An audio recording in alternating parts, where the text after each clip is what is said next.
தீபத்தின் ஒளியினில் இணைவோம், திருப்பலி செலுத்திட விரைவோம்.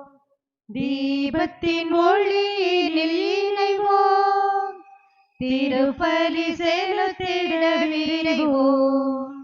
புனிதம் மலர்ந்திட மனிதம் மலர்ந்திட தீபத்தின் ஒளியினில் இணைவோம், திருப்பலி செலுத்திட விரைவோம். நல்வாழ்வின் தீபங்களால் இங்கு நாளெல்லாம் ஒளிர வாருங்களே. நம் வாழ்வின் தேவைகளை தினம் நல்லோர்க்கு இயேசு தந்திடுவார். அவரின் இல்லம் தினம் வந்தால் நம் உள்ளங்கள் ஒளியால் நிறைந்திடுமே. அவரில் இல்லம் தினம் வந்தால் நம் உள்ளங்கள் ஒளியால் நிறைந்திடுமே. அன்பு செய்யும் உள்ளங்களே, இறைவனின் அருள் பெறும் இல்லங்களே. அன்பு செய்யும் உள்ளங்களே, இறைவனின் அருள் பெறும் இல்லங்களே. தீபத்தின் ஒளியினில் இணைவோம், திருப்பலி செலுத்திட விரைவோம். இயேசுவோடு நாம் நடந்தால் என்றும் நம் வாழ்வில் தோல்விக்கு இடமில்லையே. நன்மை செய்து நீ மகிழ்ந்தால் இங்கு உண்மை ஒளி உனக்கு கிடைத்திடுமே. வார்த்தை இங்கு மனுவானார் நம் வாழ்வினில் என்றும் குடிகொண்டார். வார்த்தை இங்கு மனுவானார் நம் வாழ்வினில் என்றும் குடிகொண்டார். அன்பு செய்யும் உள்ளங்களே, இறைவனின் அருள் பெறும் இல்லங்களே. அன்பு செய்யும் உள்ளங்களே, இறைவனின் அருள் பெறும் இல்லங்களே. தீபத்தின் ஒளியினில் இணைவோம், திருப்பலி செலுத்திட விரைவோம். கடவுள் நம்மீது இறங்குவாராக, நமக்கு ஆசி வழங்குவாராக. அவரது முகம் நம்மீது ஒளி வீசுவதாக, நம்மீது இறங்குவதாக. அதனால் இவ்வுலகில் நாங்கள் உமது வழியையும் பிற இனத்தார் அனைவரிடையே நீர் அருளும் மீட்பையும் கண்டுணர்வோமாக. தந்தை மகன் தூய ஆவியாரின் பெயராலே நம் ஆண்டவராகிய இயேசு கிறிஸ்துவின் அருளும் கடவுளின் அன்பும் தூய ஆவியாரின் நட்புறவும் உங்கள் அனைவரோடும் இருப்பதாக. உம் ஆன்மாவோடும் இருப்பதாக. இயேசுவில் இனியவர்களே, இந்த நாளிலே நாம் விவிலிய மாதத்தின் நிறைவு விழாவையும் அடுத்த நாளிலிருந்து நாளைய தினத்திலிருந்து நாம் தொடங்குகிற ஜெபமாலை மாதாவினுடைய வணக்க நாளினுடைய முதல் நாளாகவும் நாம் இந்த திருப்பலியில் சிறப்பித்து கொண்டாடுவோம். இனியவர்களை, கடவுள் மனிதர்கள் அனைவரும் அவரை அறிந்து கொள்ள வேண்டும் என்று சொல்லி விரும்புகிறார். கடவுளை பற்றிய அறிவு எல்லாருக்கும் வாழ்வு கொடுக்கிறது.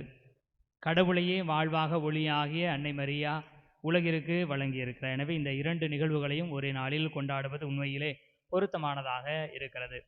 இந்த நாளிலே நாம் விவிலியத்தை அறியாதவர்கள், கிறிஸ்துவை அறியாதவர்கள் என்ற புனித ஜெரோமினுடைய வார்த்தைகளுக்கு ஏற்ப கடவுளுடைய வார்த்தைகளை அறிந்து கொள்பவர்களாக, அதன் மூலமாக வாழ்வை கண்டுகொள்பவர்களாக வாழ்வதற்கான வரத்தை இந்த பலியிலே மன்றாடுவோம். தூய மறை நிகழ்வுகளை கொண்டாட நாம் தகுதி பெறும் பொருட்டு தடையாக இருக்கக்கூடிய நம்முடைய பாவங்களை ஏற்றுக்கொள்வோம்.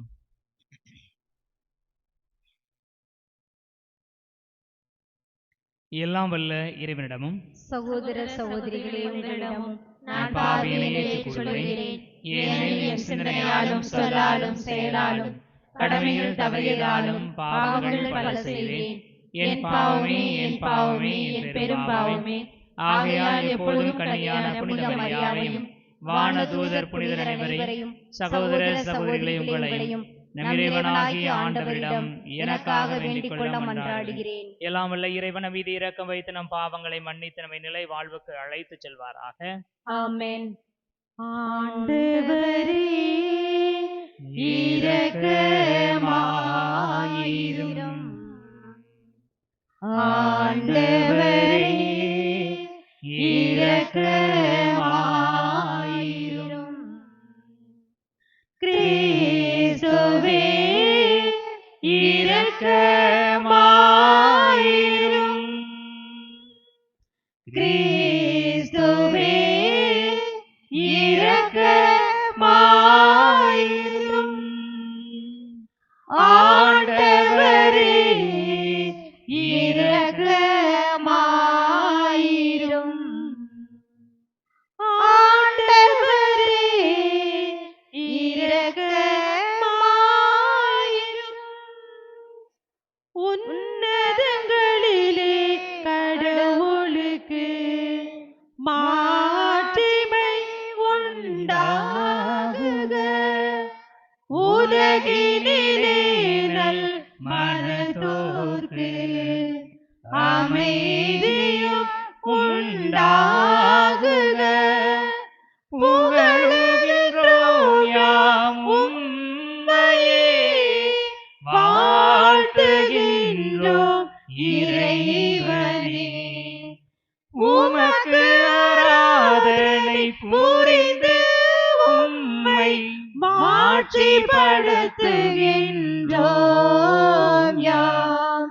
உமது மேலான மாட்சியின் பொருட்டு உமக்கு நன்றி கூறுகின்றோம். ஆண்டவராகிய இறைவனே, இணையில்லாத விண்ணரசே, ஆற்றல் அனைத்தும் கொண்டு இலங்கும் வல்ல தந்தை இறைவனே, ஒரே மகனாக உதித்த ஆண்டவர் இயேசு கிறிஸ்து இறைவனே, ஆண்டவராகிய இறைவனே, இறைவனின் திருச்செம்மறியே, தந்தையினின்று என்றென்றுமாக உதித்த இறைவன் மகனே நீ. உலகின் பாவம் போக்குபவரே, நீர் மீது இறங்குவே. உலகின் பாவம் போக்குபவரே, எங்கள் மன்றாட்டை ஏற்றருள்வே. தந்தையின் வலப்பக்கம் வீற்றிருப்பவரே, நீரம் மீது இறங்குவே.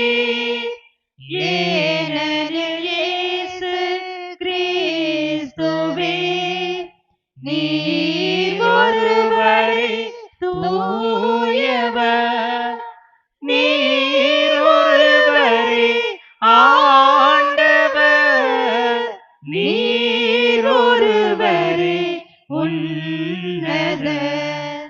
தூய ஆவியாரோடு தந்தை இறைவனின் மாட்சியில் இருப்பவர் நீரே.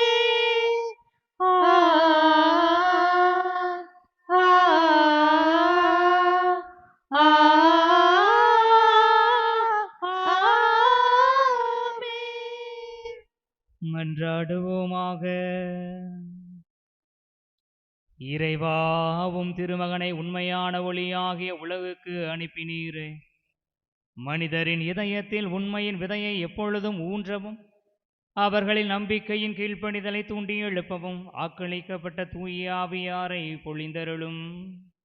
அதனால் திருமுழுக்கின் வழியாக புது பிறப்பு அடைந்த அனைவரும் ஒரே மக்களாக ஒன்றாய் சேரும் தகுதியை பெறுவார்களாக. உமோடு தூய ஆவியாரின் ஒன்றிப்பில் இறைவனாய் என்றென்று வாழ்ந்து ஆட்சி செய்கின்ற எங்கள் ஆண்டவரும் திருமகனுமாகிய இயேசு கிறிஸ்து வழியாக உம்மை மன்றாடுகிறோம். ஆமென்.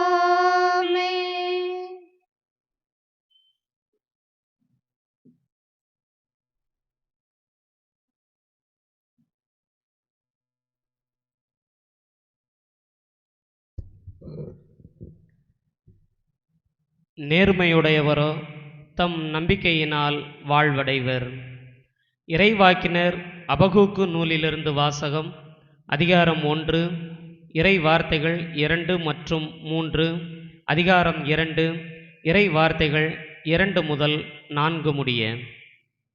ஆண்டவரே, எத்துணை காலத்திற்கு நான் துணை வேண்டி கூக்குரலிடுவேன், நீரும் செவிசாய்க்காதிருப்பீர். இன்னும் எத்தனை காலத்திற்கு வன்முறையை முன்னிட்டு உம்மிடம் அழுது புலம்புவேன், நீரும் எம்மை மீட்காமல் இருப்பீர். நீர் என்னை ஏன் கொடுமையை பார்க்கச் செய்கின்றீர்? கேட்டினை காணச் செய்கின்றீர். கொள்ளையும் வன்முறையும் என் கண்முன் நிற்கின்றன, வழக்கும் வாதும் எழும்புகின்றன. ஆண்டவர் எனக்கு அளித்த மறுமொழி இதுவே: காட்சியை எழுதிவை, விரைவாய் ஓடுகிறவனும் படிக்கும் வண்ணம் பலகைகளில் தெளிவாய் எழுது. குறித்த காலத்தில் நிறைவேறுவதற்காக காட்சி இன்னும் காத்திருக்கின்றது. முடிவை நோக்கி விரைந்து செல்கின்றது, ஒரு காலும் பொய்க்காது. அது காலந்தாழ்த்தி வருவதாக தோன்றினாலும் எதிர்பார்த்து காத்திரு, அது நிறைவேறியே தேரும். காலம் தாழ்த்தாது. இதை நம்பாதவரே உள்ளத்திலே நேர்மையற்றவராய் இருப்பர். நேர்மையுடையவரோ தம் நம்பிக்கையினால் வாழ்வடைவர். இது ஆண்டவர் வழங்கும் அருள்வாக்கு.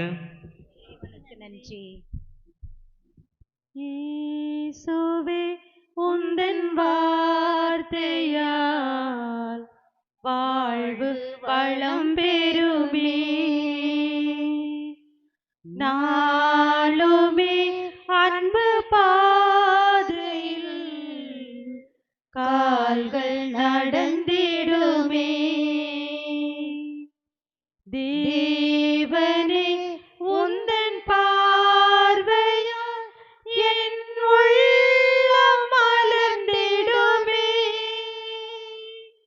இயேசுவே, என் தெய்வமே, உன் வார்த்தை ஒளிந்திடுமே.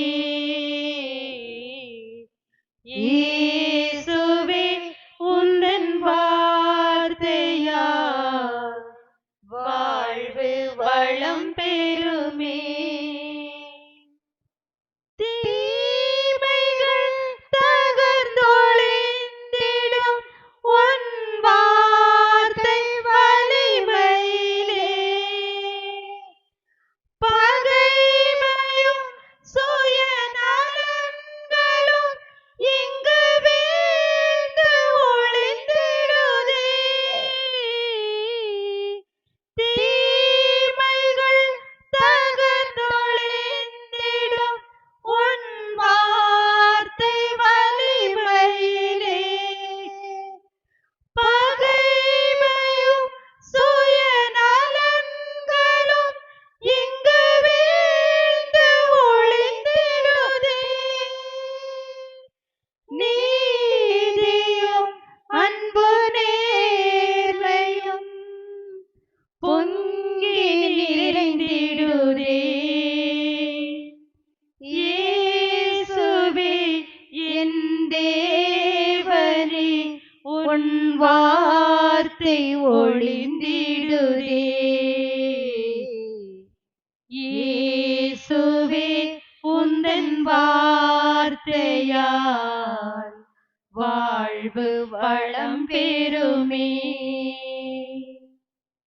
நன்மையில் இனி நிலை பெறும் என் சொல்லும் செயல்களுமே. நம்பிடும் மக்கள் அனைவரும் ஒன்றாகும் நிலை வருமே.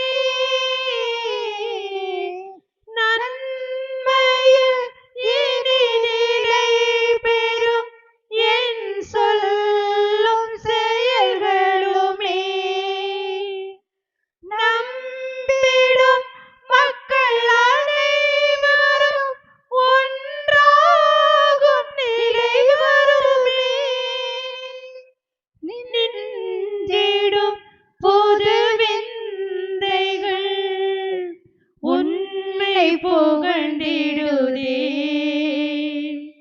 இயேசுவே என் தெய்வமே, உன் வார்த்தை ஒளிர்ந்திடுதே. இயேசுவே உந்தன் வார்த்தையால் வாழ்வு வளம் பெறுமே. நாளுமே அன்பு பாதையில் கால்கள் நடந்திடுமே.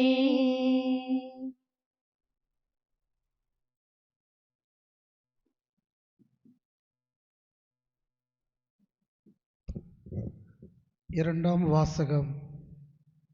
நம் ஆண்டவருக்கு நீ சான்று பகர்வதை குறித்து வெட்கமடைய தேவையில்லை. திருத்தூதர் பவுல் தீமோத்தேயுவுக்கு எழுதிய 2ஆம் திருமுகத்திலிருந்து வாசகம். அதிகாரம் 1, இறை வார்த்தைகள் 6 முதல் 8 மற்றும் 13 முதல் 14 முடிய.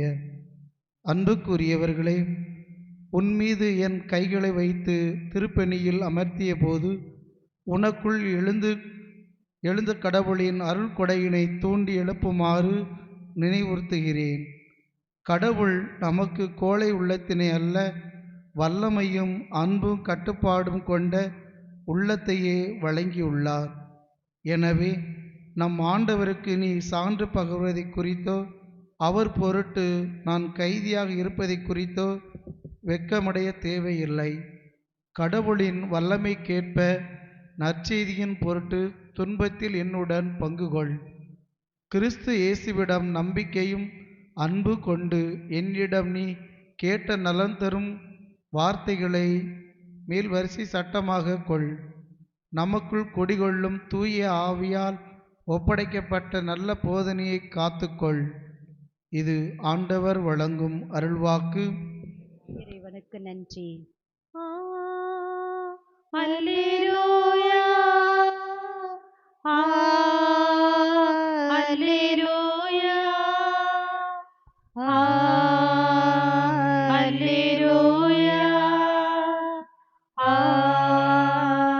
அல்லேலூயா, அல்லேலூயா, அல்லேலூயா, அல்லேலூயா, அல்லேலூயா, அல்லேலூயா, அல்லேலூயா, அல்லேலூயா, அல்லேலூயா. நம் ஆண்டவரின் வார்த்தையோ என்றென்றும் நிலைத்திருக்கும். இவ்வார்த்தையே உங்களுக்கு அறிவிக்கப்பட்ட நற்செய்தி. அல்லேலூயா. அல்லேலூயா, அல்லேலூயா, அல்லேலூயா, அல்லேலூயா. ஆண்டவர் உங்களோடு இருப்பாராக. உம் ஆன்மாவோடும் இருப்பாராக. மார்க்கு எழுதிய தூய நற்செய்தியிலிருந்து வாசகம். ஆண்டவரே, மாட்சி உமக்கே.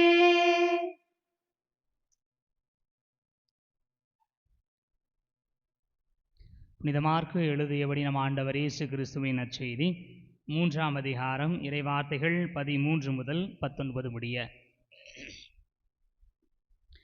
அக்காலத்தில் இயேசு மலைமேல் ஏறி தாம் விரும்பியவர்களை தம்மிடம் வரவழைத்தார். அவர்களும் அவரிடம் வந்தார்கள். தம்மோடு இருக்கவும், நற்செய்தியை பறைசாற்ற அனுப்பப்படவும், பேய்களை ஓட்ட அதிகாரம் கொண்டிருக்கவும் அவர் 12 நியமித்தார். அவர்களுக்கு திருத்தூதர் என்றும் பெயரிட்டார்.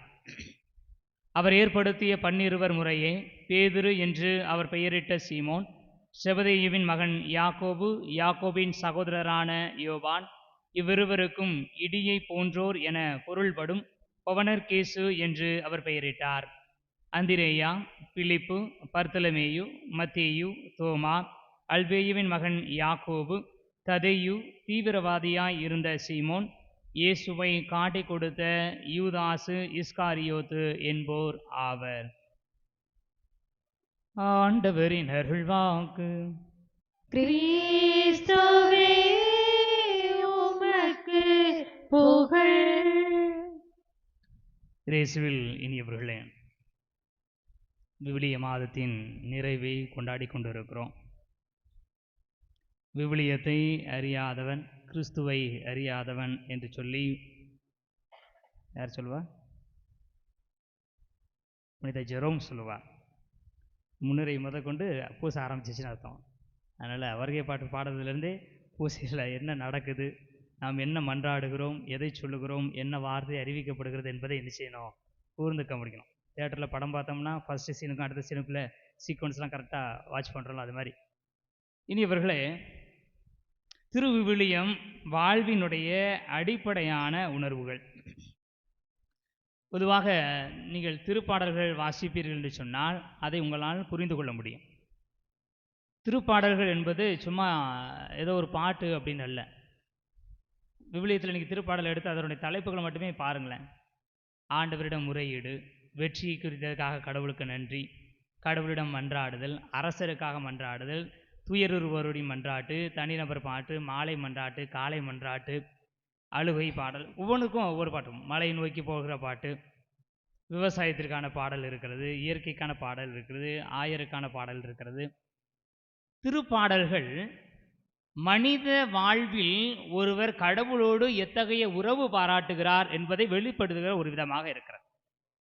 இப்படி சொல்லுவார்கள், ஒருவேளை விவிலிய நூல் முழுவதும் அழிந்து போய் உலகத்தில் ஒரு இடத்துல கூட பைபிள் இல்லை, எல்லாம் அழிஞ்சிருச்சு, ஆனால் திருப்பாடல்கள் மட்டும் கிடைச்சிருக்கு அப்படின்னா அந்த திருப்பாடல்களை கொண்டு மீண்டுமாக விவிலியத்தை முழுவதும் எழுதிவிடலாம் என்று சொல்வார்கள். ஏனென்றால் திருப்பாடல்கள் ஒட்டுமொத்த நற்செய்தியின் சாரமாக இருக்கிறது. அப்போ ஒட்டுமொத்த நற்செய்தி என்பது மனித வாழ்வினுடைய பிரதிபலிப்பாக இருக்கிறது. ஆனால் விவிலியத்தை அறிய வேண்டும். விவிலியத்தை நான் அறிந்து கொள்ளவில்லை என்று சொன்னால் கடவுளை பற்றி நான் தெரிந்து கொள்ள முடியாது. இளைஞர் தன்னுடைய வாழ்வை மாசற்றதாய் காத்துக்கொள்வது எப்படி? உங்களுடைய வார்த்தைகளை கடைபிடிப்பதால் அல்லோ என்று சொல்லி விவிலியத்தில் திருப்பாடல் சொல்கிறார். நம்முடைய பிள்ளைங்க நல்லா இல்லை, சரியான வாழ்க்கை வாழலை அப்படின்னு நம்ம சொல்கிறோம்னா நம்முடைய பிள்ளைகளுக்கு நம்ம என்ன செய்யலை? விவிலியத்தை அறிமுகப்படுத்தலை. ஃபோனை வாங்கி கொடுக்குறோம், நல்ல நல்ல படிப்பு, எது சிறந்த படிப்பு, எது வேலைவாய்ப்பிற்கான படிப்போ அதெல்லாம் தேர்ந்தெடுத்து படிக்க வைக்கிறோம். பைபிள் வாங்கி கொடுக்குறதில்லை. எத்தனை வீட்டில் ஆளுக்கு ஒரு பைபிள் இருக்குது? எத்தனை வீட்டில் பைபிள் இருக்குது அப்படி சொல்லி முதல் கேள்வி வைக்கணும்னு நினைக்கிறேன். அப்போ இனியவர்களே, விவிலியத்தை குறித்து நமக்கு என்ன செய்யறதில்ல, பெருசாக ஒரு ஈடுபாடு இல்லை. விவிலியத்தை தினந்தோறும் வாசிக்கிற குடும்பங்கள் இருக்கிறதா? இல்லை, பெரும்பாலும் கிடையாது. சீசனுக்கு வாசிக்கலாம், கோயில் கட்டு போனாலே பிரச்சனை தான். அப்போ இனியவர்களே, விவிலியத்தோடு நாம் ஒன்றுபடவில்லை. விவிலியத்தை வாசிக்கணும்னா நமக்கு போட்டி நடத்த வேண்டியிருக்குது. விவிலியத்தை வாசிக்கணும்னா எங்கேயாவது காம்படிஷன் போக வேண்டியிருக்குது. இல்லைன்னா நம்ம விவிலியத்தை வாசிக்கிறது இல்லை. இந்த விவிலிய போட்டியை குறித்து நாங்கள் ஸ்கூலில் இருக்கும்போது முதல் மதிப்பெண் ஒரு பையன் எடுத்தான். யாரும் பார்த்தா ஒரு இந்து பையன். அப்போது எல்லாரும் சார் ஒரு இந்து பையனுக்கு எவ்வளோ ஞானம் அப்படிங்கிற பொழுது அவன் சொன்னான், எனக்கு பைபிள் பற்றி ஒன்றுமே தெரியாது, இந்த 4 வச்சு வாசிக்க சொன்னாங்க, பரிசுனாங்க, படித்தேன், பாஸ் ஆகிட்டேன். இப்போ அவனுக்கு பரிசு கொடுக்க வேண்டாமா அப்படின்னு ஒரு குழப்பம் வந்துருச்சு.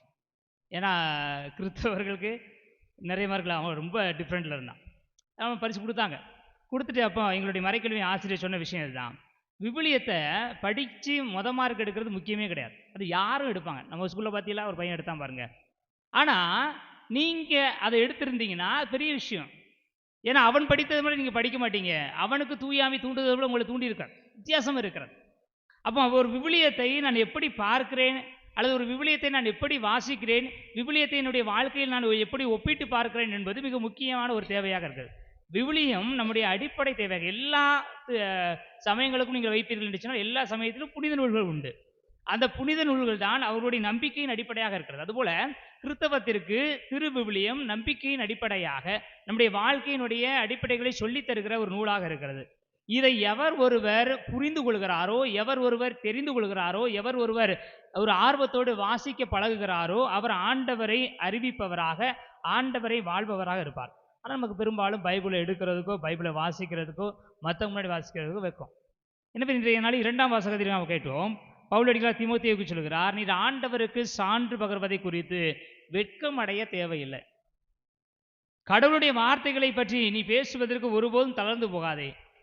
நற்செய்தியை அறிவி, வாய்ப்பு உள்ள போதும் வாய்ப்பு இல்லாத போதும் அதை அறிவிக்க கருத்தாயிரு என்று சொல்லி பவுலடிகளார் சொல்லுவார். இனி இவர்களை நற்செய்தி என்பது ஏற்கனவே சொல்லிக்கிற நல்ல செய்தி, அவ்வளோதான்.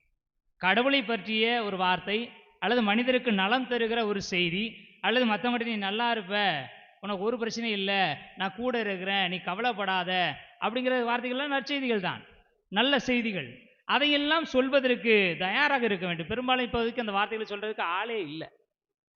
ஒரு நல்ல வார்த்தை, ஒருத்தன் தவறு செய்கிற பொழுது தட்டி கேட்கறது கூட நல்ல வார்த்தை தான். இறை வார்த்தை என்பது நம்மை கண்டிக்கும், திருத்தும், நம்முடைய வாழ்க்கையை மாற்றி போடும் என்று சொல்லி பவுலடிகளார் சொல்கிறார். அப்போ ஒருவர் தவறு செய்கிற பொழுது நீங்கள் கண்டிப்பீர்கள் என்று சொன்னால் அது நற்செய்தி. ஆனால் அது செய்வதற்கு நம்ம தயாராக இல்லை. நம்ம சொன்னோம்னா நம்மள 4 பேர் என்ன சொல்லுவான், அந்த பையனே பதிலுக்கு நம்மளை கிண்டல் அடிப்பானோ, அது எதிர்த்து பேசிட்டாம்னா, மரியாதை இல்லாமல் பேசிட்டாம்னா, எதுக்கு போட்டு வம்பு, அவன் நம்ம பிள்ளையா, நம்ம பிள்ளையவே திருத்த முடியல, ஊராம் பிள்ளையை நம்ம ஏன் திருத்துவ என்று ஒருவரை திருத்துவதற்கு கூட ஒரு நல்ல வார்த்தையை சொல்வதற்கு நாம் தயாராக இல்லை, சொல்லவும் முடியாது. சொன்னால் அந்த சமூகம் ஏற்றுக்கவும் செய்யாது. அப்போ இனியவர்களே, ஒரு விவிலியத்தின் அடிப்படை அப்படிங்கிற பட்சத்தில் விவிலியத்தை தனியாகவும் நம்முடைய வாழ்க்கையை தனியாகவும் வைத்து விடுகிறோம். அப்படி அல்ல, இரண்டும் ஒன்று சேர்ந்திருக்க வேண்டும் என்பதுதான் கடவுளுடைய விருப்பம். இந்த நாளின் நற்செய்தியில் நான் வாசிக்க கேட்டோம், இயேசு கிறிஸ்து தாம் விரும்பியவர்களை தம்மிடம் வரவழைக்கிறார் 3 பணிக்காக. முதல்ல அவங்க என்ன செய்யணும், தம்மோடு இருக்கவும், நற்செய்தி அறிவிக்க அனுப்பப்படவும், தீய ஆவிகள் மீது அதிகாரம் கொண்டிருக்கவும் அவர்களுக்கு பணித்தார். அப்போ நற்செய்தி அறிவிப்பவருடைய வாழ்க்கையில் இந்த 3 பண்புகளும் மிக அடிப்படையாக இருக்க வேண்டும். முதல் பண்பு என்னது, கடவுளோடு இருக்க வேண்டும். 2வது நற்செய்தி அறிவிக்க அனுப்பப்பட வேண்டும். 3வது தீய ஆவிகள் மீது அதிகாரம் கொண்டிருக்க வேண்டும். இதை ஒருவர் செய்கிறார் என்று சொன்னால், இந்த 3 பண்புகளும் ஒருவருடைய வாழ்க்கையில் இருக்கிறது என்று சொன்னால் அவர் நற்செய்தி அறிவிப்பாளர். கடவுளோடு இருத்தல் என்பது என்ன, கடவுளோடு உறவு பாராட்டுதல். கடவுளோடு இருத்தல் என்பது கடவுளோடு உறவு பாராட்டுதல். இப்போ உங்களுக்கு ஒருத்தர் ரொம்ப பிடிக்கும் அப்படின்னா நீங்கள் என்ன செய்வீங்க, நேரம் கிடைக்கும் பட்சம்லாம் அவர்கிட்ட பேசுவீங்க, அவரை பற்றி யோசிப்பீங்க, அவருக்கு என்ன செஞ்சால் பிடிக்கும், அவருடைய நாட்கள் எல்லாம், பிறந்த நாள் என்னது, முக்கியமான நாட்கள் எது, நாட்கள் வருகிற பொழுது என்ன பரிசு கொடுப்பது, நேரம் கிடைச்சிச்சுன்னா என்ன செய்வது, அவரை போய் பார்த்து சந்திப்பது, அதுதான் உறவு பாராட்டுதல். அப்போ கடவுளோடு இருத்தல் என்பது கடவுளை பற்றி யோசிக்கிறது. குறைஞ்சபட்சம் காலையில் எழுந்திரிச்ச உடனே சரி கடவுள் இந்த நாளாக கொடுத்துருக்காரு, நைட்டு தூங்கும்போது கடவுள் இந்த நாளில் காப்பாற்றிருக்கிறார், முடிஞ்சிச்சுன்னா ஒரு இறைவார்த்தையை வாசிக்கிறது, 4 பேருக்கு அதை பற்றி சொல்கிறது. உங்களுக்கு பிடிச்சவங்களை பற்றி கதை கதையாக பேசிகிட்டு இருப்போம், அவங்கள பற்றி ஊரில் வண்டியாக திட்டலாம், அதெல்லாம் பிரச்சனை இல்லை. எனக்கு அவர் ரொம்ப பிடிக்கும்னா இன்னெல்லாம் அவரை பற்றி பாராட்டி பேச முடியுமோ அதெல்லாம் பேசுவேன். யாராவது குறை சொன்னால் விட மாட்டேன். ஆனால் கடவுளை பற்றி யார் குறைச்சனா, நம்ம ஏன் வம்பு, அவன் பாட்டில் சொல்லிட்டு போகிறான், நம்ம பாட்டை போயிடுவோம், ஏன் நம்பிக்கை இது அப்படின்னு சொல்லி ஒதுங்கி போயிடுவோம். அப்போ ஒரு நட்பு பாராட்டுவது போல கடவுளோடு உறவு பாராட்டுவது என்பதுதான் கடவுளோடு இருத்தல் என்பதற்கான விஷயம். 2வது நற்செய்தி அறிவிக்க அனுப்பப்படல். எவர் ஒருவர் ஆண்டவரோடு இருக்கிறாரோ அவர்தான் நற்செய்தி அறிவிக்க அனுப்பப்படுவார். நான் ஆண்டவரோடே இல்லைன்னா நான் எந்த நற்செய்தியை போய் பறைசாட்டுவது, அறிந்து கொண்டால் தானே அறிவிக்க முடியும். அப்போ ஆண்டவருடைய எந்த தொடர்பும் இல்லை என்று சொன்னால் 2வது பண்பு இல்லாமல் போகிறது. நற்செய்தி அறிவிக்க நான் அனுப்பப்பட முடியாது. நான் நற்செய்தி அறிவிக்க அனுப்பப்படவில்லை என்று சொன்னால் 3வது சிக்கல், தீய ஆவிகள் மீது எனக்கு அதிகாரம் இருக்காது. இறைவார்த்தையை போர்வாளாகவும் கேடயமாகவும் கொண்டிருங்கள், அதுதான் உங்களுடைய அழகையெல்லாம் உங்களுடைய தீயவனை எல்லாம் அழித்தொழிக்க வல்லது என்று சொல்லி பவுலடிகளார் சொல்வார். அப்போ இறைவார்த்தையே எனக்கு தெரியலன்னா, ஆண்டவரோடய நான் இல்லைன்னா எந்த வாளை கொண்டு நான் தீயவனை எதிர்த்து போராடுவது, வாய்ப்பில்லை. அப்போ முதல் பண்பு மிக முக்கியமான பண்பாக இருக்கிறது. நான் ஆண்டவரோடு இருக்கிற பொழுதுதான் அவரை பற்றி அறிந்து கொண்டு அவரை பற்றி அறிவிக்க, அவருக்கு எதிரான தீயவைகளை எதிர்த்து நிற்பதற்கான வலுவையும் ஆற்றலையும் அது எனக்கு கொடுக்கிறது. எனவே இனியவர்கள் இந்த 3 பண்புகளுமே சேர்ந்து இருக்க வேண்டும். இதில் ஏதாவது ஒன்று இல்லைனாலும் நான் முழுமையாக பெற்றுக்க முடியாது. நற்செய்தி அறிவிக்கிறதுக்கு எனக்கு நற்செய்தி ஆற்றல் இருக்கிறது, நற்செய்தி பற்றி எல்லாம் தெரிந்திருக்கிறேன், ஆனால் கடவுள் கூட இல்லை அப்படின்னா, புனித திருத்தூதர் பணிகளிலே ஒரு நூல் உண்டு, அதில் ஒருவன் சொல்வான், பவுல் அறிவிக்கிற இயேசுவின் பெயரால் நான் உனக்கு கட்டளையிட்டுகிறேன், தீய ஆவியை இவரை விட்டு வெளியே போ என்று சொல்லி ஒரு தீய ஆவியை கட்டளை எடுக்கிறான். அப்போ தீய ஆவியை அவரை போட்டு வச்சு வாங்கிட்டு சொல்லும், பவுலை எனக்கு தெரியும், இயேசுவை எனக்கு தெரியும், நீ யாரு அப்படி. அப்போ எனக்கு நற்செய்தியை பற்றி தெரிந்திருக்கலாம், விவிலியத்தினுடைய அத்தனை நூல்களும் அத்தனை இடங்களும் அத்தனை முக்கியமான வார்த்தைகளும் எனக்கு தெரிந்திருக்கலாம், ஆனால் ஆண்டவரோடு நான் இல்லைன்னா அழகு என்ன சொல்லும், அவரை எனக்கு தெரியும், நீ யாரு. இயேசு என்ன சொல்வார், நீங்கள் என்னை பற்றி நற்செய்தி அறிவித்திருக்கிறீர்கள், ஆனால் என்னை விட்டு அகன்று போங்கள், உங்களை யாருன்னு எனக்கு தெரியாது. அப்போ இனியவர்களே, சில நேரங்களில் நாம் தீய ஆவிகளுக்கு எதிராக வல்லமை பெற்றவர்களாக இருக்கலாம். சாத்தானை எதிர்த்து நிற்கிறது. அப்போ அவங்க தீயாவி போகிறதுனால அவங்க கடவுளோடு இருக்கிறாங்கன்ற அர்த்தம் அல்ல. அப்போ முதலில் 3 பண்புகளும் இணைந்து இருந்தால் மட்டும்தான் அவர் முழுமை பெற்ற மனிதராக இருக்கிறார். இதில் ஏதாவது ஒன்று குறைவுபட்டாலும் ஏதாவது ஒன்று விடுபட்டாலும் அவர் முழுமை இல்லாதவராக மாறிவிடுகிறார். எவர் ஒருவர் இந்த 3 பண்புகளையும், கடவுளோடு இருத்தல், நற்செய்தி அறிவிக்க அனுப்பப்படுதல், தீய ஆவிகளுக்கு எதிரான ஆற்றல் கொண்டிருத்தல், இந்த 3 பண்புகளையும் உள்ளடக்கி இருக்கிறார்களோ அவர்கள் கடவுளை அறிந்தவர்கள். அவர்களால் தான் நற்செய்தியை அல்லது நல்ல செய்திகளை இன்னொருவரோடு பரிமாற முடியும். அதற்கை பற்றி யோசிப்பதற்காகவும் அதற்காக நம்மை தயாரிப்பதற்காகவும் தான் திரு அவை நமக்கு ஒரு மாத காலம் கொடுக்கிறார்.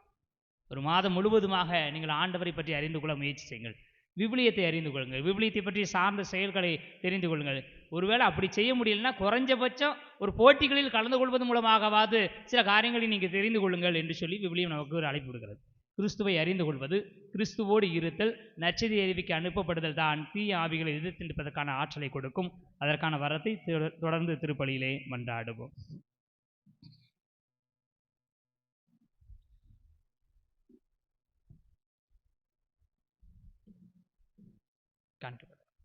வந்தேன் இல்லம் இறைவா, இன்று தந்தேன் உள்ளம் தலைவா. வந்தேன் இல்லம் இறைவா, இன்று தந்தேன் உள்ளம் தலைவா. உள்ளது எல்லாம் எடுத்து வந்தேன், அதில் நல்லவை அனைத்தையும் வந்து தந்தேன். என்னை ஏற்றிடுவாய் இறைவா, உந்தன் கருவியாய் மாற்றிடுவாய். என்னை ஏற்றிடுவாய் இறைவா, உந்தன் கருவியாய் மாற்றிடுவாய். வந்தேன் உந்தன் இல்லம் இறைவா, இன்று தந்தேன் உள்ளம் தலைவா. கோதுமை மணியென மடிந்து பலன் தரவே, எரியும் மெழுகென உருகி ஒளி தரவே. கோதுமை மணியென மடிந்து பலன் தரவே, எரியும் மெழுகென உருகி ஒளி தரவே. என்னையே முழுவதும் தருகின்றேன், என்னை ஏற்றிடுவார் இறைவா, உந்தன் கருவியாய் மாற்றிடுவாய். என்னை ஏற்றிடுவாய் இறைவா, உந்தன் கருவியாய் மாற்றிடுவாய். வந்தேன் உந்தன் இல்லம் இறைவா, என்று தந்தேன் உள்ளம் தலைவா.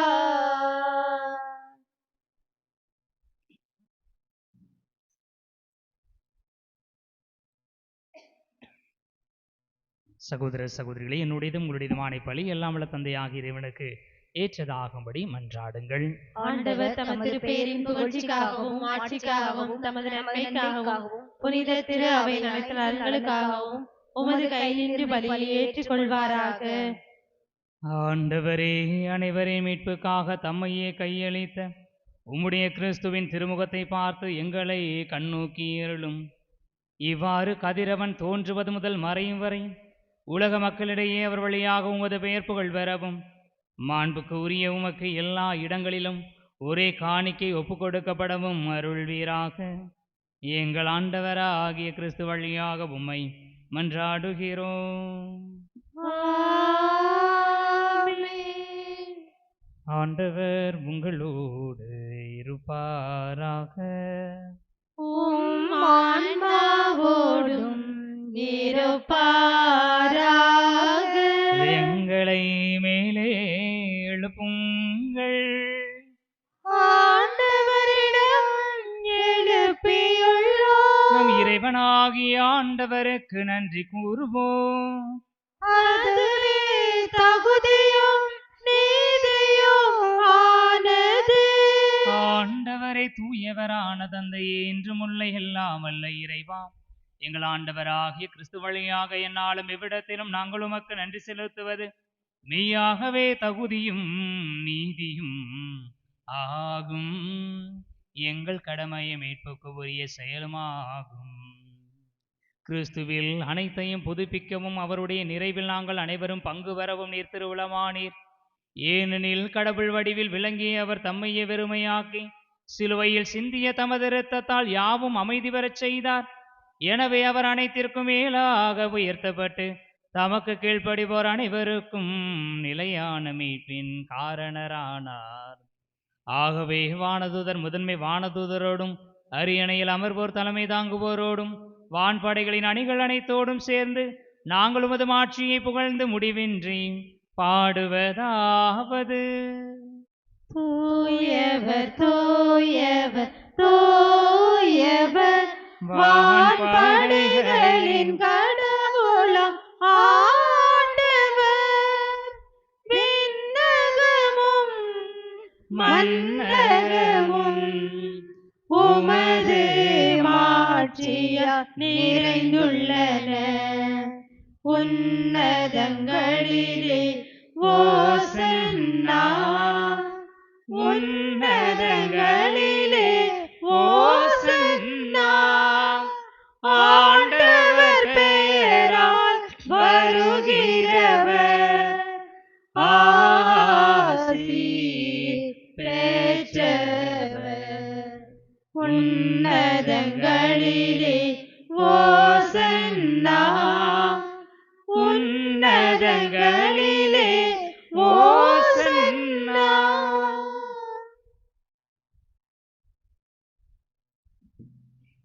ஆண்டவரே, நேர்மையாகவே தூயவர், தூய்மை அனைத்துக்கும் ஊற்று. ஆகவே உம்முடைய ஆவியை பொழிந்து காணிக்கைகளை தூய்மைப்படுத்தமை வேண்டுகிறோம். இவ்வாறு எங்கள் ஆண்டவர் இயேசு கிறிஸ்துவின் உடலும் இரத்தமுமாக எங்களுக்கு இவை மாறுவனவாக. அவர் பாடுபட உளம் கனிந்து தம்மை கையளித்த போது அப்பத்தை எடுத்து நன்றி செலுத்தி அதை பிட்டு தம் சீடர்களுக்கு அளித்து கூறியதாவது: அனைவரும் இதிலிருந்து பெற்று உண்ணுங்கள், ஏனெனில் இது உங்களுக்காக கையளிக்கப்படும் என் உடல்.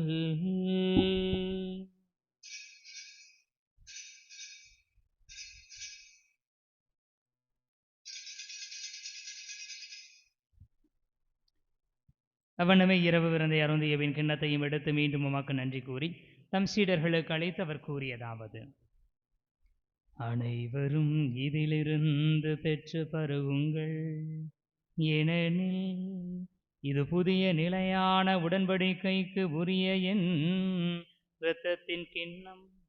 இது பாவ மன்னிப்புக்கென்று உங்களுக்காகவும் பலருக்காகவும் சிந்தப்படும். இதை என் நினைவாக செய்யுங்கள்.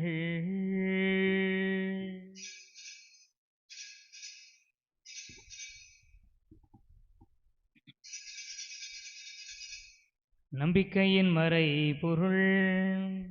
ஆண்டவரே, நீர் வருமளவும் உமது இறப்பினை அறிக்கையிடுகின்றோம், உமது உயிர்ப்பினையும் எடுத்துரைக்கின்றோம். ஆகவே ஆண்டவரே, நாங்கள் கிறிஸ்துவின் இறப்பினையும் உயிர்ப்பினையும் நினைவு கூர்ந்து வாழ்வு தரும் அப்பத்தையும் மீட்பளிக்கும் கிண்ணத்தையும் ஒப்புக் கொடுக்கின்றோம். திருமண் என்று மக்க ஊழியம் புரிய தகுந்தவர்களை எங்களை ஏற்றுக்கொண்டீர். எனவே மக்க நன்றி செலுத்துகின்றோம்.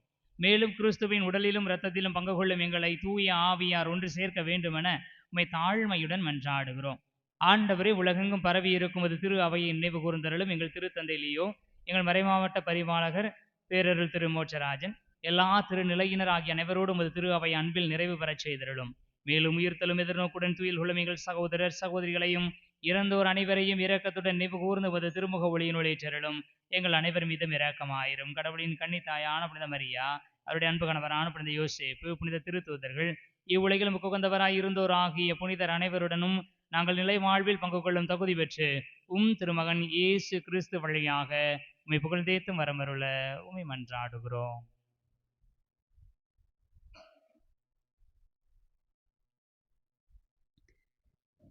இவர் வழியாக இவரோடு இவரில் எல்லாம் வல்ல இறைவன்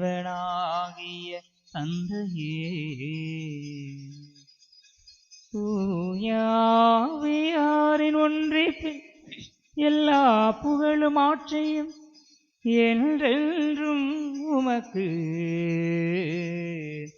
உரியதே.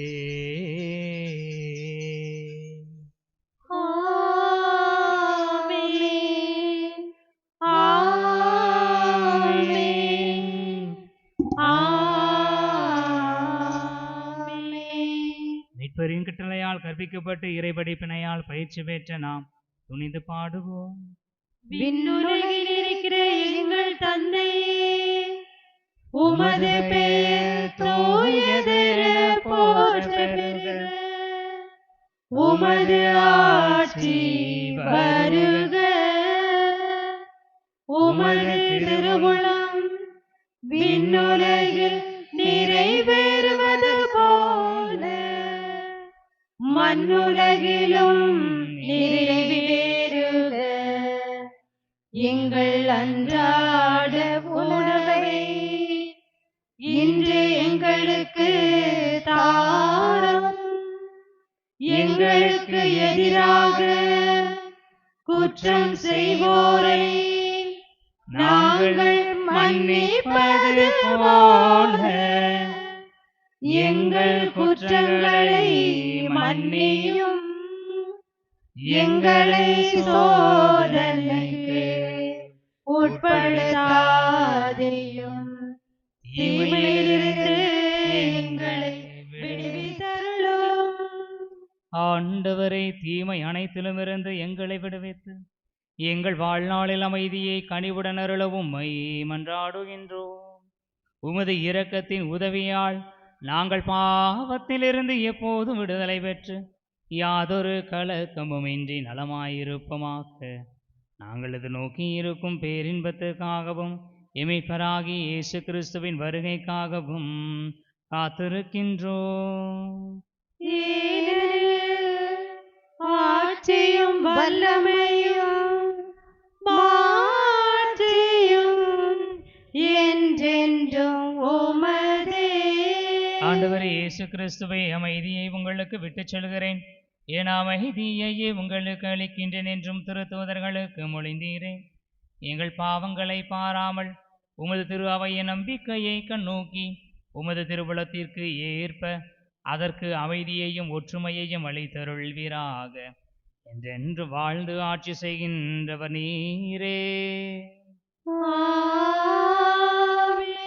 ஆண்டவருடைய அமைதி உங்களோடு என்றும் இருப்பதாக. உம் ஆன்மாவோடும் இருப்பதாக. ஆண்டவர் தருகிற அமைதியை ஒருவர் மற்றவரோடு பகிர்ந்து கொள்வோம். உலகின் பாவம் போக்கும் இறைவனின் செம்மறியே, எங்கள் மேல் இரக்கம் வையும். உலகின் பாவம் போக்கும் இறைவனின் செம்மறியே, எங்கள் மேல் இரக்கம் வையும். உலகின் பாவம் போக்கும் இறைவனின் செம்மறியே, எங்களுக்கு அமைதி அருளும்.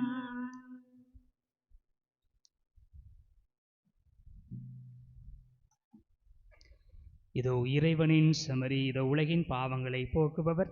செமரியின் விருந்துக்கு அழைக்க பெற்றோர் பேறு பெற்றோர்.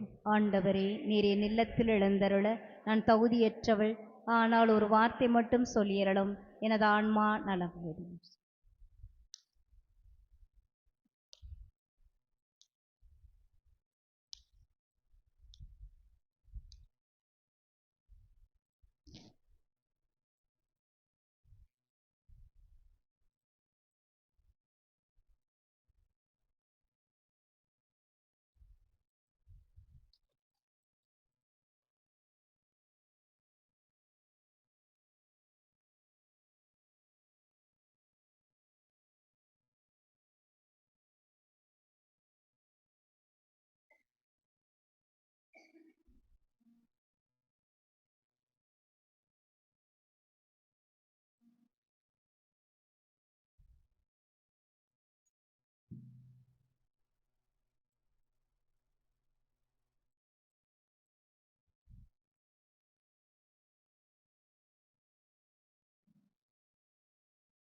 இதயவேந்தன் இனிய தலைவன் எழுந்து வருகின்றார்.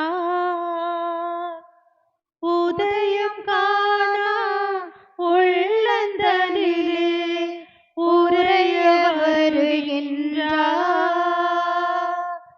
உரைய வருகின்றார்.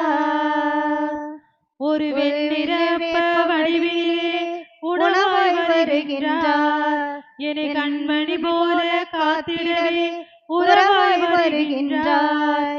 ஒரு வெண்ணிறப்ப வடிவிலே உணவாய் வருகின்றார். என்னை கண்மணி போல காத்திடவே உறவாய் வருகின்றார். இனி இறைவன் வாழும் கோவிலாகும் எந்த நெஞ்சமே. இதயவேந்தன் இனிய தலைவன் எழுந்து வருகின்றார். எழுந்து வருகின்றார். உறவில் அனைவரும் வாழும் போது உண்மை அன்பு உயிர் பெறும். பகையும் வெறுப்பும் மறையும் போது புனிதம் அங்கு நிலை பெறும். உறவில் அனைவரும் வாழும் போது உண்மை அன்பு உயிர் பெறும். பகையும் வெறுப்பும் மறையும் போது புனிதம் அங்கு நிலை பெறும். அன்புதான் எல்லாம் அன்புதான். இயேசுவே வாழ்வே அன்புதான். அன்புதான் எல்லாம் அன்புதான். இயேசுவே வாழ்வே அன்புதான். ஒருவரை ஒருவர் நிறைகுறையோடு தாங்கும் பண்பில் வாழுவோம். இதயவேந்தன் இனிய தலைவன் எழுந்து வருகின்றார். உதயம் காணா உள்ளந்தனிலே உரைய வருகின்றார். உரைய வருகின்றார். வையகம் நீதியில் தழைக்கும் போது வாய்மையும் நேர்மையும் நலம் பெறும். வறுமையும் துயரமும் விலகிடும் போது இன்பமும் மகிழ்வும் வளம் பெறும். வையகம் நீதியில் தழைக்கும் போது வாய்மையும் நேர்மையும் நலம் பெறும். வறுமையும் துயரமும் விலகிடும் போது இன்பமும் மகிழ்வும் வளம் பெறும். அன்புதான் எல்லாம் அன்புதான். இயேசுவே வாழ்வே அன்புதான். அன்புதான் எல்லாம் அன்புதான். இயேசுவே வாழ்வே அன்புதான். தன்னலமில்லா பொதுநலம் நாடி பகிர்ந்து நாளும் வாழுவோம். இதயவேந்தன் இனிய தலைவன் எழுந்து வருகின்றார். உதயம் காணா உள்ளந்தனிலே உரைய வருகின்றார். உரைய வருகின்றார்.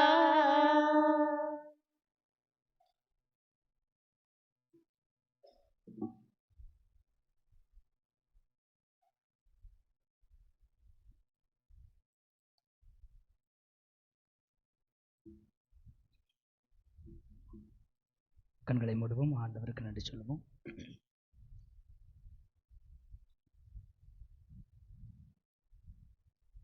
வார்த்தையான கடவுள்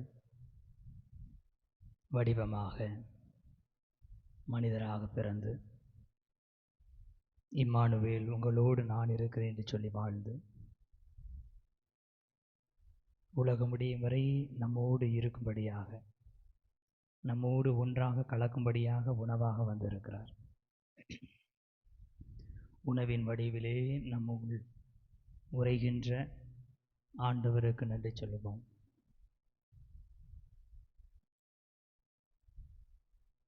நற்கரை ஆண்டவருடைய உடனிருப்பு நமக்கு ஆசீர்வாதத்தை தரும்படியாக ஜெபிப்போம்.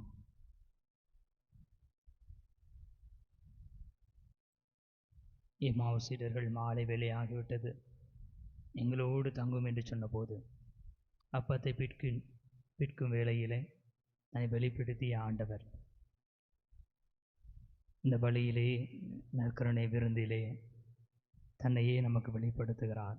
ஆண்டவருக்கு நன்றி சொல்லுவோம்.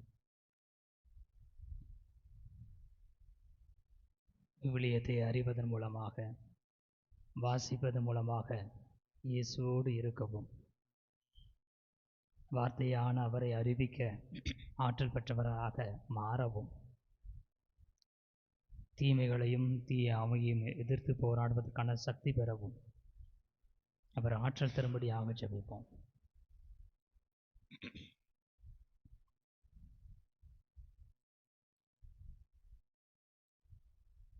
இயேசு வாழ்க, மரியே வாழ்க.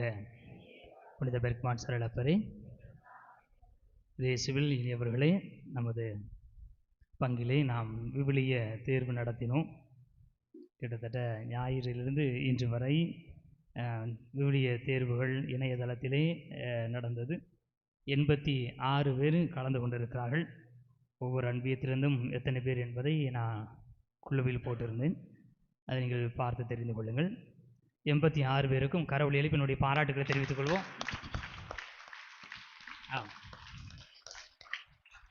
இனியவர்களே, ஏற்கனவே சொன்னது மாதிரி 75, 74, 73, 72, 71 மதிப்பெண்கள் எடுத்தவர்களுக்கு குழுக்கள் முறையிலே 5 பரிசுகள் கொடுக்கலாம் என்று நினைத்தோம்.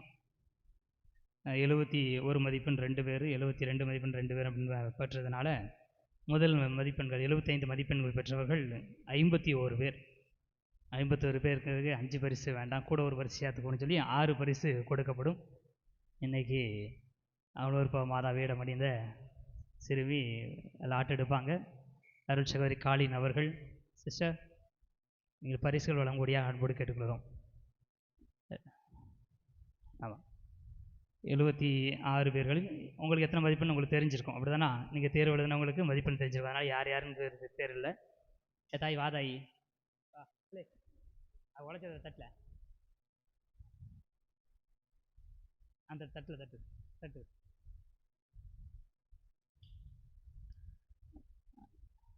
சார் கொஞ்சம் எடுத்துக்கணும். 75 மதிப்பெண்கள் 51 பேர் பெற்றிருக்கிறார்கள். அதில் 6 பேருக்கு சில்வர் தட்டு கொடுக்கப்படும். முதல் லாட்டு தாய் எடுயா, நம்பர் சொல்லு சொல்லு, சத்தமாக சொல்லு. எண் 2 அனிதா, புனித அந்தோனியார் அன்பியம். கைதட்டுங்க. அனிதா வந்திருக்காங்களா? அனிதா வரலையா? சரி, இன்னொரு லாட் எடுயா தாய். இப்போ வராதவங்களுக்கு கொடுப்போமா, கேன்சல் பண்ணிடுமா? கொடுத்துருவோம். சரி. ரெண்டாவது அந்தோனியார் அன்பியம் 46 ராணி, புனித அந்தோனியார் அன்பியம். அந்தோனியார் அன்பியம் தான் வாசிக்கிறாங்க. ராணி யாரு? வரல. சரி, அடுத்து மூன்றாவது 9வது எண் 9 அன்னபுஷ்பம் பேதுரு அன்பியம். ஆமாம், அம்மாவை பார்த்து மகா எடுத்துகிட்டு நினைக்கிறேன். அன்னபுஷ்பம் பேதுரு அன்பியம் 3வது பரிசு. 4வது லாட்டு எடுதாய்.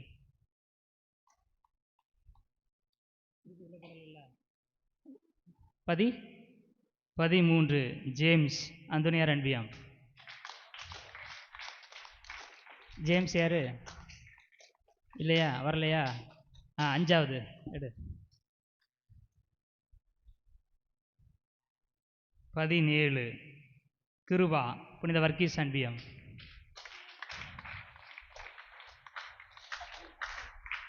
6வது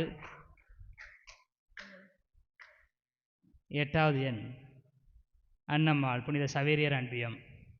வரலையா? என்ன அநியாயம்! ஆமாம், விவிலிய போட்டியை வச்சு உங்களுக்கு பரிசு கொடுத்தா பரிசு உங்களுக்கு ஆள் இல்லாமல் போச்சு. கைதட்டுங்க.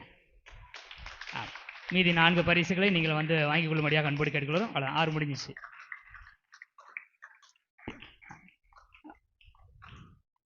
அடுத்து 74 மதிப்பெண்கள் 7 பேர் பெற்றிருக்கிறார்கள். கூட ஒரு பரிசு தானே கொடுத்துடலாம் சொல்லி 7 பேருக்குமே பரிசு, அது குழுக்கள் முறையில் அல்ல. அதனால் முதல் 74 மதிப்பெண்கள் எடுத்தவர்கள் பானு, சூசேப் ரன்பியம் வரலையா? ரொம்ப சந்தோஷம். அடுத்து விக்டர் ஜெர்மான்.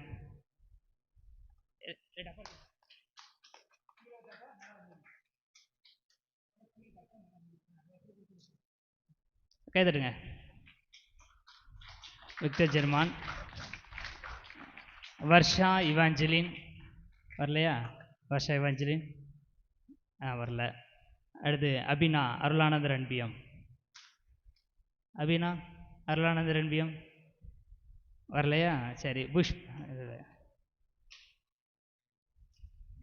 ஜீவகுமார் வர்கீஸ் அன்பியம். யார்? அபினா. ஜீவகுமார் வர்கீஸ் அன்பியம். பெனிட்டா புனித வர்கீஸ் அன்பியம். பெனிட்டானா சிஸ்டரா? சரி, குடும்பத்திலேருந்து ஒருத்தங்க வாங்கிருங்க. மாரி அந்தோனியார் அன்பியம். மாரி அந்தோனியார் அன்பியம் வரல. சரி, நீங்கள் ஞாபகத்தில் வச்சுருங்க. 2வது பரிசு 7 பேர் பெற்றிருக்கிறார்கள். 3வது இடம் 4 பேர். அதனால் மொத்தமாக பரிசு கொடுத்துடலாம் அப்படி முடிவு பண்ணிச்சு.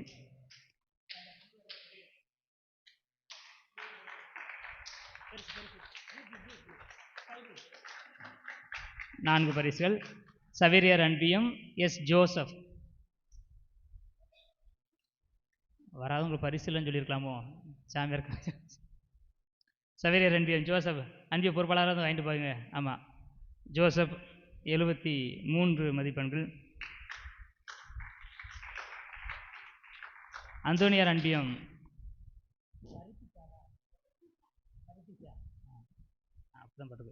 பர்த்திஷா. அந்தோனியார் அன்பியம் பொறுப்பாளர் வந்து வாங்கிடுங்க. பிரியங்கா புனித வர்கீஸ் அன்பியம். அனுஷியா புனித சவேரியார் அன்பியம். அனுஷியா அண்ணாளு. அனுஷியா சவேரியார் அன்பியம். 72 மதிப்பெண்கள் பெற்றவர்கள் ஜான் தமியான் குழந்தைய அன்பியம். இல்லை அந்த ஜான் தமியான்.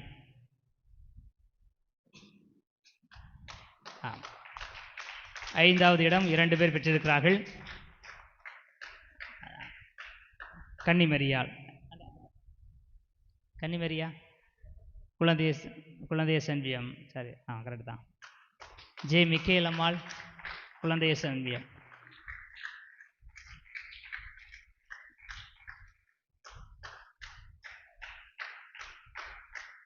பரிசுகள் பெற்ற அனைவருக்கும் பாராட்டுகள். பரிசுகள் வழங்கிய அருள் சகோதரிக்கு கரங்களை தட்டி வாழ்த்துக்களை தெரிவித்துக் கொள்வோம். இன்றைய நாளில் புனிதர்களை பற்றி அல்லது விவிலிய மாந்தர்களை குறித்து நீங்கள் ஒரு மாறுவேடம் அணிந்து வரவும் என்று சொல்லியிருந்தோம். நிறைய பேர் கலந்து கொண்டீர்கள், ரொம்ப நன்றி. எனவே இன்று சிறப்பாக கலந்து கொண்ட அமலர்ப்ப மாதா வேடம் அணிந்த ரெனிஷாவிற்கு இந்த பரிசு வழங்கப்படுகிறது.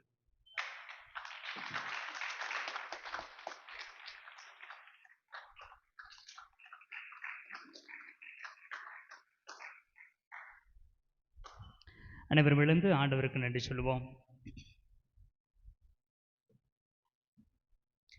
இனியவர்களை திருப்பலி முடிந்து இறுதி பாடல் முடிந்த பிறகு அன்பிய தலைவர்கள் என்ன செய்யுங்கன்னா முன்னாடி பீடத்துக்கு முன்பாக வாருங்கள்.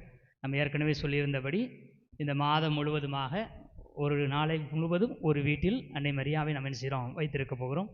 ஏற்கனவே பீடம் ரெடி பண்ணியிருப்பீங்கன்னு நினைக்கிறேன். சும்மா கொண்டு போய் ஷெல்ஃபில் வச்சிடாதீங்க தயவுசெய்து. ஒரு சின்ன சேராவது போட்டு அதில் ஒரு துணி விரித்து ஒரு நாள் முழுவதும் நீங்கள் மாதாவை உங்களுடைய விருந்தினராக ஏற்று கௌரவப்படுத்துங்கள். இது நம்மளுடைய ஒரு பக்தி முயற்சி, சரிங்களா? திருச்சபை இது சொல்லலாம், இது ஒரு பக்தி முயற்சியாக நாம் செய்கிறோம். நம்முடைய வீட்டிற்கு அன்னை மரியாவை வரவேற்கிறோம். கானாவூர் திருமணத்திற்கு அன்னை மரியாவும் வந்திருந்தார் அப்படிங்கிற ஒரு வார்த்தை இருக்கிறது. அதனால தான் அந்த குடும்பத்தில் இருந்த குறைகள் களையப்பட்டன. நமது குடும்பத்தில் பல குறைபாடுகள் இருக்கலாம். எல்லா குறைபாடுகளையும் அன்னை மரியாள் இந்த ஜெபமாலை மாதத்திலே தீர்த்து வைக்க வேண்டும் என்பதற்காகத்தான் இந்த முயற்சியை இருக்கிறோம்.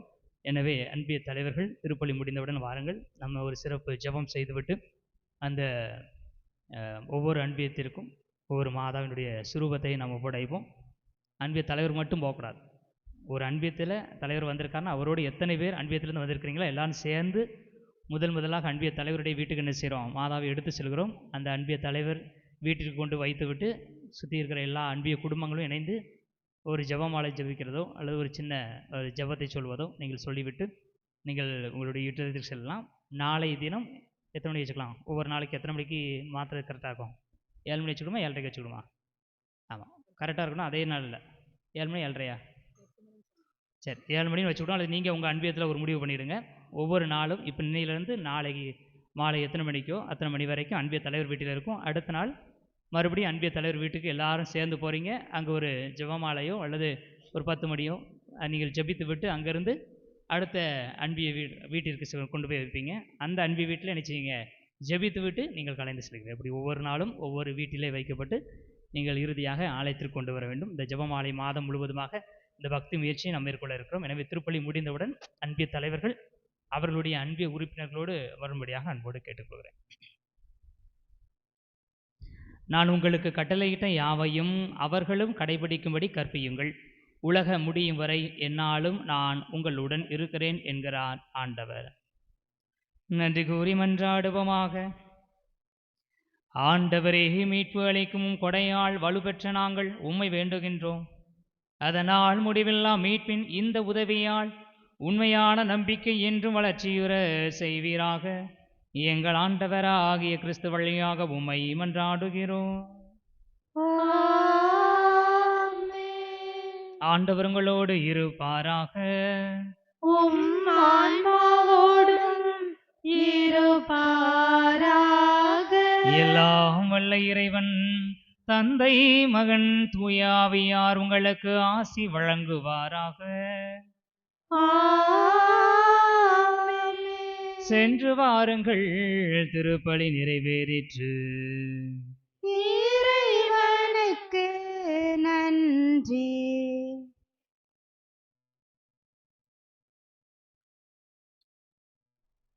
ஞானம் நிறை கன்னிகையே, நாதனை தாங்கிய ஆலயமே, ஞானம் நிறை கன்னிகையே, மாண்புயர் ஏழு தூண்களுமாய், மாண்புயர் ஏழு தூண்களுமாய், பலிபீடமுமாய் அலங்கரித்தாயே, ஞானம் நிறை கன்னிகையே, பாவ நிழலே அணுகா பாதுகாத்தான் உடையே பரமன், பாவ நிழலே அணுகா தாயுதரம் நீ தரித்திடவே, தாயுதரம் நீ தரித்திடவே, தனதோரமர தலமென கொண்டார், ஞானம் நிறை கன்னிகையே, நாதனை தாங்கிய ஆலயமே, ஞானம் நிறை